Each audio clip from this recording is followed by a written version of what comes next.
పిల్లల కోసం cake try చేయాలనుకుంటున్నారా? అది హెల్తీ వేలో అయితే ఈ రెసిపీని ఒక్కసారి ట్రై చేయండి.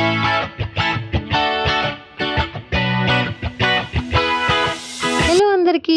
నేను మీ Susmitha Kishore. Welcome back to my channel. నా ఛానల్‌ని ఫస్ట్ టైం చూస్తుంటే లైక్, షేర్ అండ్ సబ్స్క్రైబ్. ఇవాళ నేను మా పిల్లల కోసం ఇంట్లోనే హెల్తీగా కేక్‌ని అయితే ప్రిపేర్ చేయాలనుకుంటున్నాను. దీనికోసం నేను తీసుకున్న ఇంగ్రీడియెంట్స్ ఏంటంటే 1 కప్ గోధుమ పిండి, 1 cup sugar powder, half cup vanilla custard powder, అలానే half tablespoon baking soda, half tablespoon baking powder, అలానే 1/3 కప్ వరకు కొంచెం ఈటబుల్ ఆయిల్, అలానే కాచి చల్లార్చిన పాలు పోసుకుంటూ ఉండలు లేకుండా కేక్ బ్యాటర్ మొత్తాన్ని ఇలా మిక్స్ చేసుకోవాలి. ఆ తర్వాత దీంట్లోకి కొన్ని ట్యూటీ ఫ్రూటీ ముక్కలు కూడా యాడ్ చేసుకొని కట్ అండ్ ఫోల్డ్ మెథడ్‌లో కేక్ బ్యాటర్‌ని బాగా మిక్స్ చేసుకొని ఒక 5 మినిట్స్ పక్కన పెట్టేయండి.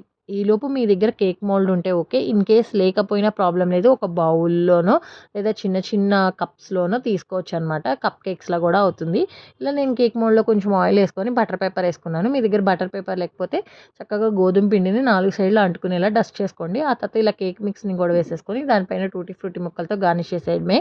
ఈలోపు ప్యాన్ అయితే ప్రీహీట్ చేసుకోండి. లోపల స్టాండ్ పెట్టి ఒక 10 మినిట్స్ ప్రీహీట్ చేసుకున్న తర్వాత కేక్ మోల్డ్‌ని కూడా పెట్టి లో ఫ్లేమ్‌లో 35-40 మినిట్స్ బేక్ చేయాలి. ఏదైనా పుల్ల గాని, నైఫ్ గాని గుచ్చి చూస్తే అంటుకోకుండా ఉంటే కేక్ బేక్ అయినట్టు. లేదు అనంటే ఇంకో 10 మినిట్స్ బేక్ చేసుకోండి. చల్లారిన తర్వాత చక్కగా ఇలా 4 సైడ్‌లని కట్ చేసేసుకొని ఒక ప్లేట్‌లోకి బోర్లిచ్చేసారనుకోండి కేక్ ఈజీగా రిమూవ్ అయిపోతుంది. దానిపైన ఉన్న బటర్ పేపర్ మొత్తాన్ని తీసేస్తే మీ కేక్ రెడీ. చాలా ఫ్లఫీగా, టేస్టీగా ఉంటుంది. గోధుమ పిండితో కదా ఎలా వస్తుందో అనుకోకండి. చాలా టేస్టీగా ఉంటుంది. దీనికోసం మైదా కూడా అక్కర్లేదు.